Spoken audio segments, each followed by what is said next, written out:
fait trop longtemps que je vous ai abandonné, j'en suis désolée. Vous voyez, on est dans un nouveau décor, c'est pour ça que j'étais absente.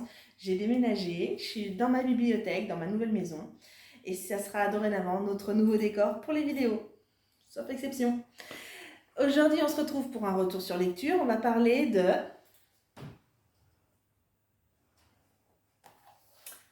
Quand vient le dégel, de Jason Robert Ducharme. C'est publié aux éditions du Chat Noir. Très bonne maison d'édition, je vous la conseille. Moi, je les ai rencontrés au Grès Imaginaire, aux Imaginales. Je les suis sur les réseaux sociaux. Je vous encourage à en faire de même et à découvrir leur très bon catalogue. C'est très varié, il y en a pour toutes les tranches d'âge. C'est très bien expliqué. Je vous encourage vivement de vous renseigner et à les suivre. Ça, c'est dit, ça, c'est fait. Parlons un peu du roman.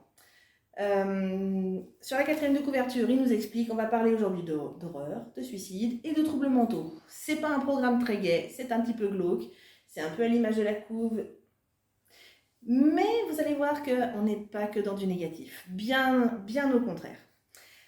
L'auteur nous explique au début du livre qu'il s'est inspiré d'un fait réel. Il a transposé en fait une histoire qui existe. C'est dans la forêt d'Aokigahara, au Japon. Je suis désolée d'écorcher le nom, je ne parle pas encore japonais, j'en suis désolée. Pour tous ceux d'origine japonaise qui me suivraient. Donc il a tout transposé aux États-Unis, la forêt, les suicidés, tout ça. Donc en fait, dans cette forêt, les gens s'y retrouvent pour se suicider.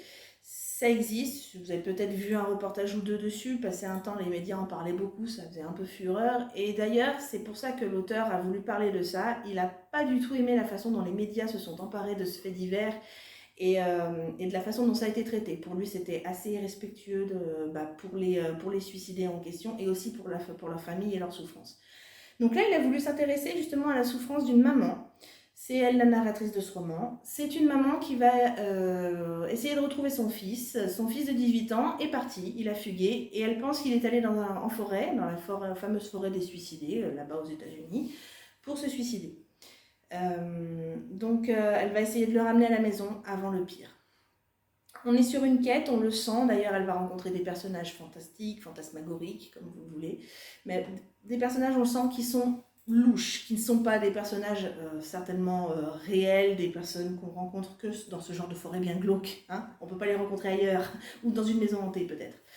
Bref, elle va rencontrer des personnages qui vont soi-disant l'aider dans sa quête, on va la tirailler dans un sens, dans un autre, pour essayer de retrouver son fils. Et ne vous arrêtez pas, comme je vous disais, au fait que c'était la maman qui était narratrice de l'histoire, ne vous arrêtez pas à une incohérence par rapport à son âge. On le sent dans son parler, c'est quelqu'un qui a l'air d'être très jeune. À un moment donné, vers le début du roman, elle donne son âge à un personnage. Vous faites vite le calcul, même si vous n'êtes pas matheux, vous vous direz, biologiquement parlant, elle ne peut pas avoir un fils de 18 ans. C'est pas possible. Eh bien, ne vous arrêtez pas à ça. Continuez, accrochez-vous, parce qu'en fait, ce qui va vous sembler incohérent au début s'explique à la fin. C'est le but du livre. Je ne vais pas vous spoiler, mais on est sur une quête, non seulement pour retrouver son fils, mais elle est dans une quête pour retrouver bien plus que ça. Vous allez le comprendre au déroulé de l'histoire. Donc, on a ce fil conducteur qui va être aussi physique dans le livre que imagé, en fait. Elle cherche son fils, on le sait. Le fil conducteur, c'est que son fils, dans la forêt, va semer des indices. Il va notamment accrocher une corde de point en point pour, éventuellement, s'il change d'avis, retourner à la case départ. Et elle va suivre cette corde pour essayer de retrouver son fils.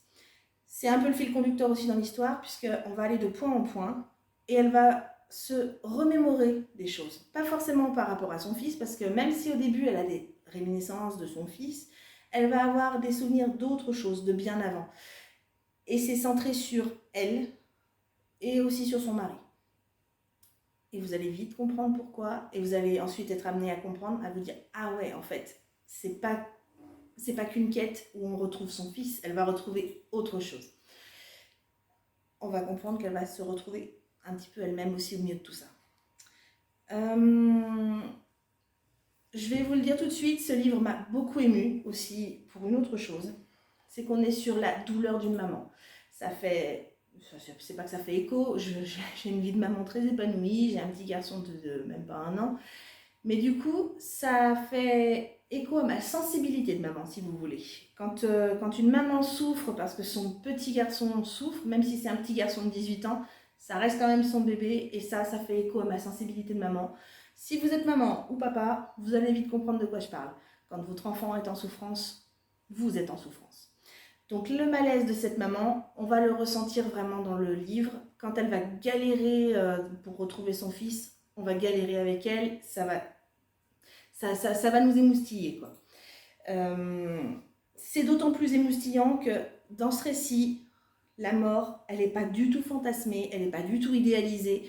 On n'est pas sur, comme la représentation dans certains films, on avale des cachets, on s'endort dans son lit.